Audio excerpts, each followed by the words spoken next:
సంస్థ అభివృద్ధికి కేంద్ర ప్రభుత్వ కొత్త బ్లాకులు ఇస్తామని అనుకున్నారు. రాష్ట్ర కాంగ్రెస్ ప్రభుత్వం సహకరించడం లేదని, అయినా బీజేపీ ప్రభుత్వం ప్రధానమంత్రి నరేంద్ర మోడీ నైని తాడిచెర్ల 2 బొగ్గు బ్లాకులు కేటాయించారని కేంద్ర బొగ్గు గనుల శాఖ మంత్రి జి కిషన్ రెడ్డి పేర్కొన్నారు.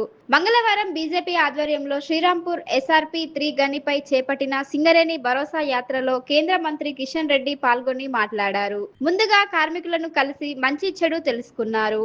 మహిళా కార్మికులను కలిసి మాట్లాడారు. ఈ సందర్భంగా ఏర్పాటు చేసిన సమావేశంలో ఆయన మాట్లాడారు. బీజేపీ సింగరేణి అభివృద్ధికి కట్టుబడి ఉందని, రాష్ట్ర కాంగ్రెస్ ప్రభుత్వ సింగరేణి వ్యతిరేక విధానాలను వ్యతిరేకిస్తూ పోరాడుతామన్నారు. కాంగ్రెస్ ప్రభుత్వం సింగరేణి నిధులు 54,000 కోట్లు వాడుకుందన్నారు. రాష్ట్ర జెన్కో సంస్థ నుంచి బకాయిలు రావాలన్నారు. చివరకు కార్మికుల జీతాలు బ్యాంకుల నుంచి అప్పు తెచ్చి ఇవ్వాల్సిన దుస్థితి ఏర్పడిందని ఆరోపించారు. అధికారులు బకాయిల కోసం మంత్రుల ఇళ్ల చుట్టూ తిరగడానికి సరిపోతుందన్నారు. కాంగ్రెస్ గత కేంద్ర ప్రభుత్వం 118 బొగ్గు బ్లాక్లను లంచాలకు అమ్ముకుందని ఆరోపించారు. సింగరేణిలో 40 లక్షల టన్నుల బొగ్గు కుంభకోణం జరిగిందని అన్నారు. తాడిచెర్ల 1 బ్లాక్ లో టిప్పర్ల ద్వారా బొగ్గు రవాణా చేస్తూ అవినీతికి పాల్పడుతున్నారని ఆరోపించారు. టిప్పర్ల ద్వారా కాదు, కన్వేయర్ బెల్ట్ ద్వారా బొగ్గు పైకి తీసుకొచ్చి రవాణా చేయాలని డిమాండ్ చేశారు. సింగరేణి భవిష్యత్ కోసం మోడీ సంస్థకు నైని తాడిచెర్ల 2 బొగ్గు బ్లాక్ ఇచ్చారని చెప్పారు. 350 మిలియన్ టన్నుల బొగ్గు నిక్షేపాలున్నాయన్నారు. తాను తెలంగాణ ప్రాంత మంత్రిని కాబట్టి మోడీతో మాట్లాడి బొగ్గు బ్లాకుల కేటాయింపుకు కృషి చేశానన్నారు. సింగరేణి కాంగ్రెస్ ప్రభుత్వం నిర్లక్ష్యానికి గురవుతుందన్నారు. రేవంత్ మాటలు కాదు, కోట్ల బకాయిలు వెంటనే చెల్లించాలి డిమాండ్ చేశారు. సింగరేణిని కాంగ్రెస్ మంత్రులు కమిషన్లతో దోచుకుంటున్నారని అన్నారు. సింగరేణి సంస్థను ప్రభుత్వం బంగారు బాతుగా చూస్తూ దోచుకునే కుట్రలు చేస్తుందన్నారు. కార్మికులు, నాయకులు, యూనియన్లు జెండాలు పక్కన పెట్టి సంస్థ రక్షణకు పోరాడాలని పిలుపునిచ్చారు. నైని తాడిచెర్ల బొగ్గు బ్లాకులు ఇచ్చినందుకు ప్రధానమంత్రి మోడీకి కిషన్ రెడ్డి కృతజ్ఞతలు తెలిపారు. ఈ సమావేశంలో బీజేపీ రాష్ట్ర అధ్యక్షులు రామచంద్రరావు, ఎంపీలు Etela Rajender, Godam Nagesh, MLC Anji Reddy, BJP floor leader Maheshwar Reddy, ఎమ్మెల్యేలు పాయల్ శంకర్, రాకేష్ రెడ్డి, వెంకటరమణారెడ్డి, రామారావు పటేల్, బీజేపీ రాష్ట్ర ఉపాధ్యక్షులు వెర్రవల్లి రఘునాథరావు, జిల్లా అధ్యక్షులు వెంకటేశ్వర్ గౌడ్, రాష్ట్ర నాయకులు గుమాస శ్రీనివాస్, కందుల సంధ్యారాణి, ఏమాజీ నాయకులు కమలాకర్ రావు, పొన్ననేని సదానందం, సత్రం రమేష్, మధుసూదన్ రావు, తులా ఆంజనేయులు తదితరులు పాల్గొన్నారు.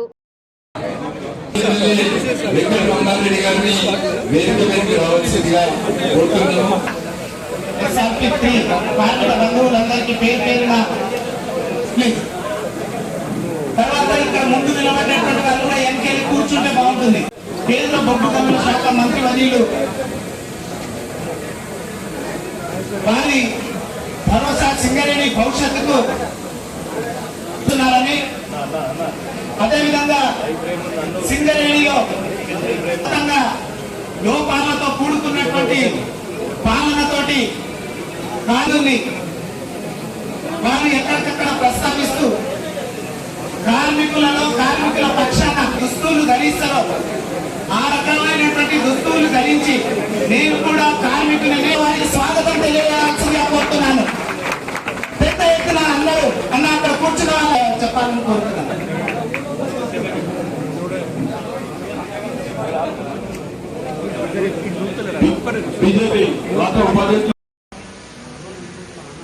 మనకు తాడిచెర్ల 2 కావాలనేటువంటిది ప్రయత్నాలు చేస్తా ఉన్నాం.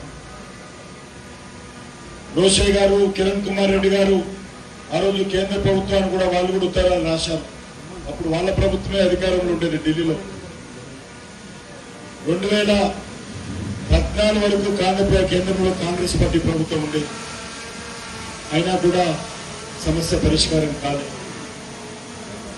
తెలంగాణ వచ్చిన తర్వాత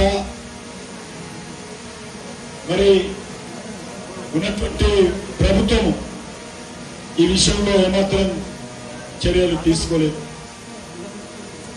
ఇటీవల 2 సంవత్సరాల క్రితం నేను బొగ్గు శాఖ మంత్రిగా మన ప్రియతమ ప్రధానమంత్రి నరేంద్ర మోడీ గారు నాకు అవకాశం ఇచ్చిన తర్వాత సింగరేణి విషయము అనేక సార్లు చర్చించడం జరిగింది. రాష్ట్రానికి సంబంధించినటువంటి సింగరేణి చాలా కష్టాల్లో ఉంది, చాలా ఇబ్బందుల్లో ఉంది. కార్మికులు 70,000 కార్మికులు, 1,00,000 మంది కార్మికులు అయినటువంటి పరిశ్రమ ఈరోజు 38,000కు పడిపోయింది. ఉద్యోగాలు పోతా ఉన్నాయి, ఉత్పత్తి తగ్గిపోతా ఉంది, ఆర్థికంగా దెబ్బతింటా ఉంది. మరి ఈ రకంగా సింగరేణి కష్టాల్లో ఉంది. దీని గురించి మనము ఏమి చేయాలన్నా కూడా రాష్ట్ర ప్రభుత్వం సహకరించదు. ఎందుకంటే మొత్తం పెద్దలమంతా కూడా 100% రాష్ట్ర ప్రభుత్వ చేతిలో ఉంది. మన 49% ఉన్నప్పుడు కూడా మరి 51% ఉన్నటువంటి రాష్ట్ర ప్రభుత్వం అన్ని నిర్ణయాలు తీసుకుంటుంది. ఏ విషయంలో కూడా మనల్ని సంప్రదించదు. దాని కారణంగా అనేక రకాల నష్టపోతుందని చెప్పారు. మీకు తెలుసు, సింగరేణికి సంబంధించి లేక ఇప్పుడు ఉన్నటువంటి కాంగ్రెస్ పార్టీ ప్రభుత్వం పూర్తిగా సింగరేణిని దోపిడీ చేసేటువంటి ప్రయత్నిస్తా ఉన్నారు. ఎవరైనా పాలకుల మన సింగరేణి కంపెనీ బాగుండాలి, మన కార్మికులు బాగుండాలి, ఏదైనా కష్టం వచ్చినప్పుడు ఆదుకోవాలనేటువంటి ఆలోచన, దాన్ని కోసుకొని తినాలనేటువంటి ఆలోచన ఈరోజు కొంతమంది ఎమ్మెల్యేలు, రాజకీయ నాయకులు. టీఆర్ఎస్ సైన్లో మనం చూసాం, ఎమ్మెల్యేలు మన ప్రాజెక్ట్స్ ఆక్రమించుకుంటారు. ఎమ్మెల్యేలు ఇష్టారాజ్యంగా కాంట్రాక్టులు కావాలని అధికారుల మీద ఒత్తిడి తెచ్చేవారు. మరి కేసీఆర్ కుటుంబం పంచుకున్నది, ఇన్ని మైన్స్ నువ్వు, ఇన్ని మైన్స్ నేను, ఇన్ని మైన్స్ నేను, ఆ కాంట్రాక్టు నీకు, ఈ కాంట్రాక్టు నాకు. వాళ్ళ హయాంలో కూడా అదే విధంగా జరిగింది. కాంగ్రెస్ ప్రభుత్వాన్ని చిత్తశుద్ధితో ప్రయత్నించేది. ఆటలు మాత్రం కోటలు ఆడతాయి. కేసీఆర్ రోజు అసెంబ్లీలో చర్చ పెట్టారు, మొత్తం చర్చ చెప్పాడు. ఇది కాదు, ఇక్కడే కాదు, మేము ఆఫ్రికా దేశాలకు, అరేబియన్ దేశాలకు, అమెరికా లాంటి దేశాలకు వెళ్ళి సింగరేణికి సంబంధించినటువంటి మైండ్స్ అక్కడ తీసుకుంటామని. నాకు ఎన్ని తీసుకుంటా నాకే దిగవాలి తెలియదు. మరి ఈరోజు నీకు మనవి చేస్తా ఉన్నాను, సింగరేణి పరిస్థితి పూర్తిగా దయనీయమైనటువంటి పరిస్థితి. మన సింగరేణికి రావాల్సినటువంటి డబ్బు సుమారు 60,000 కోట్ల రూపాయలు. 60,000 కోట్ల రూపాయలు మన సింగరేణికి రావాల్సినటువంటి డబ్బు ఏదో రాష్ట్ర ప్రభుత్వం బడ్జెట్ మనకి ఇవ్వడం లేదు. రాష్ట్ర ప్రభుత్వానికి వచ్చేటువంటి ఆదాయము మనకి ఇవ్వమని అడగడం లేదు. ఎవరైతే మీరందరూ రాత్రనక పగలనక కష్టపడి ఏదైతే మనము మన యొక్క కోలు ఉత్పత్తి చేస్తామో ఆ కోలును రాష్ట్ర ప్రభుత్వ ఆధీనంలోని విద్యుత్ ఉత్పత్తి చేసేటువంటి జనికో ఆ కోలు కొనుక్కుంటుంది. ఇంకో 2 నెలల తర్వాత ఇవ్వచ్చు, తప్పులేదని రాష్ట్ర ప్రభుత్వం లెక్కల రకంగా అడ్జస్ట్ చేయొచ్చు. కానీ ఈరోజు 15 సంవత్సరాలు, 14 సంవత్సరాలు, 12 సంవత్సరాలుగా మనకు మన డబ్బులు ఇవ్వకపోతే కంపెనీ ఏ రకంగా నడుస్తుందో ఈరోజు అందరూ ఆలోచన చేయాలి. మనం ఉత్పత్తి చేస్తాం, మనం 2 రకాల పనులు చేస్తాం. ఒకటి విద్యుత్ ఉత్పత్తి చేస్తాం, 2 కోలు ఉత్పత్తి చేస్తాం. ఈ 2 కూడా మనము ఆంధ్రకు పంపిస్తాం, వాళ్ళు పైసలు ఇస్తారు. మనం కర్ణాటక పంపిస్తాం, వాళ్ళు పైసలు ఇస్తారు. మనము తమిళనాడుకు పంపిస్తాం, వాళ్ళు పైసలు ఇస్తారు. మనము కేంద్ర ప్రభుత్వం సంబంధించినటువంటి మన రామగుండంలో ఎన్టీపీసీకి మనం కోలిస్తాం, వాళ్ళు 1-2 నెలలు అటు ఇటు వాళ్ళు పైసలు ఇస్తారు. పైసలు ఇవ్వరు ఎవరంటే మన ప్రభుత్వం. ఎంత? 60,000 కోట్ల రూపాయలు. ఏ రకంగా కంపెనీ నడుస్తుందో అడుగుతా ఉన్నాను. ఈరోజు జీతాలు ఇవ్వలేనటువంటి పరిస్థితుల్లో ఈరోజు సింగరేణి ఉన్నారు. మీరు మనకు జీతాలు ఇవ్వాలంటే సింగరేణి బ్యాంకులకు వెళ్ళి అప్పులు తీసుకొచ్చి మనకు జీతాలు ఇస్తాం. 5,000, 10,000, 2,000 అంటే ఒప్పుకుంటాను. కానీ 60,000 కోట్ల రూపాయలు ఇవ్వకుండా మన కోలుకు సంబంధించి సార్ పైసలు లేవు సార్. టాయిలెట్ పాడైపోతే బాగా చేసేటువంటి పరిస్థితి లేనటువంటి పరిస్థితుల్లో ఈరోజు సింగరేణి ఉన్నదంటే ఎంత దయనీయమైనటువంటి పరిస్థితులు. మనం ఒక అగ్ని గుండంలో మీద కూర్చున్నాం. ఎప్పుడు గుండం పేలిపోతుందో తెలియదు. ఎప్పుడు ఈరోజు ఈ కంపెనీకి సంబంధించినటువంటి కష్టం వస్తుందో తెలియదు. అది రాకూడదని కోరుకోవాలి, బాగుండాలని కోరుకుంటాం. మీరు ఇన్ని సంవత్సరాలు అయింది కదా, కేసీఆర్ కూడా లక్ష కోట్లు ఖర్చు పెట్టాడు. రేవంత్ రెడ్డి రోజు చూస్తే రోజు 1000 కోట్ల గురించే మాట్లాడుతున్నాడు. దానికి 20,000 కోట్లు, దీనికి 30,000 కోట్లు అంటారు. అయ్యా, అన్ని 1000 కోట్లు ఖర్చు పెట్టుకో, మాకేం అభ్యంతరం లేదు. కానీ మా పైసలు మాకేం దయ చూపించిస్తలేవు. దయాదాక్షిణ్యం కాదు, భిక్ష కాదు. మా కార్మికులందరూ కూడా రాత్రనక ప్రణగనక ప్రాణాలను పణంగా పెట్టి ఎండలో వర్షంలో చలిలో పనిచేసి మరి ఉత్పత్తి చేస్తే ఆ డబ్బంతా కూడా మీరు మాకు ఇవ్వకుండా సంవత్సరాల తరబడి పెట్టుకుంటే ఏ రకంగా అడుగుతాను. నేను అందుకే అన్ని కార్మిక సంఘాలను కోరుతా ఉన్నాను, మీ జెండాలన్నీ పక్కన పెట్టండి. ఎజెండా ఒకటే పెట్టుకొని సింగరేణిని రక్షించుకునే ఎజెండాతో కార్మిక సంఘాలు వెళ్లాల్సిన ప్రయత్నం చేయాలి. సింగరేణికి సంబంధించినటువంటి మన రాష్ట్ర ప్రభుత్వం ఇవ్వాల్సినటువంటి మన పైసల కోసం మనం ప్రభుత్వం మీద ఒత్తిడి తేవాలి. నేను ఈరోజు వస్తా ఉన్నానంటే కాంగ్రెస్ పార్టీ మీ జీఎంలకు ఆదేశాలు ఇచ్చారు, మీరు కూడా ఉత్సవాలు చేయాలి. ఎందుకు చేయాలని అడుగుతా ఉన్నాను, మీరు 60,000 కోట్ల రూపాయలు నా సింగరేణికి ఇవ్వకుండా ఈరోజు ఉత్సవాలు చేయమంటారు ప్రభుత్వాలు అడుగుతా ఉన్నాను. 11 సభలు అయినట, అభినందన సభలు. ఎవరిని అభినందించాలి? కమిషన్లు తీసుకునేది అభినందించాలా? కాంట్రాక్ట్లలో మా సింగరేణి కార్మికుల శ్రమను దోపిడీ చేస్తున్నందుకు అభినందించాలా? నేను ఈరోజు అడుగుతా ఉన్నాను ప్రభుత్వాన్ని. ఆ కోల్ బ్లాక్ మాకు, ఈ కోల్ బ్లాక్ తప్పులేదు, అడగాలి మీరు.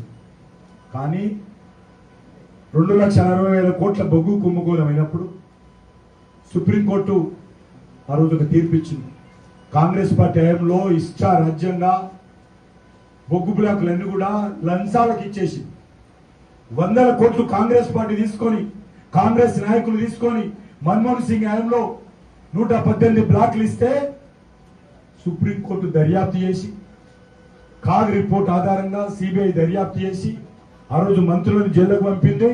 ఆ 118 బ్లాక్లను రద్దు చేసి వేలం పార్టీ కింద ఇవ్వాలని చెప్పింది. అప్పుడే నరేంద్ర మోడీ గారు ప్రధానమంత్రి అయ్యారు. 12 సంవత్సరాలు అయింది. కాంగ్రెస్ హయాంలో ఏ రోజు చూసినా కూడా పత్రికల్లో, టీవీలలో చూస్తే కుంభకోణాల గురించే వచ్చేది. ఈరోజు మన రాష్ట్రంలో వస్తుంది కదా, మన రాష్ట్రంలో కూడా అదే వస్తుంది, కాంగ్రెస్ ప్రభుత్వం మీద కుంభకోణాలు. అప్పుడు ఢిల్లీలో కూడా అదే వచ్చేది. కానీ ఈరోజు మీకు ధైర్యంగా చెప్పగలుగుతాను, 12 సంవత్సరాలు అయింది, నరేంద్ర మోడీ గారి ప్రభుత్వం మీద ఒక్క అవినీతి ఆరోపణ లేకుండా నీతివంతంగా పనిచేశారు. కోల్ బ్లాక్ల విషయంలో ఆ రోజు మొత్తం కింది నుంచి పై వరకు బొగ్గు పూసుకొని తిరగటోళ్ళు కాంగ్రెస్ అంత అవినీతికి పాల్పడేటోళ్ళు. ఈరోజు మనవి చేస్తా ఉన్నాను, ఒక్క కోల్ బ్లాక్ విషయంలో చిన్న పొరపాటు జరగకుండా నరేంద్ర మోడీ గారి ప్రభుత్వం పనిచేస్తుంది.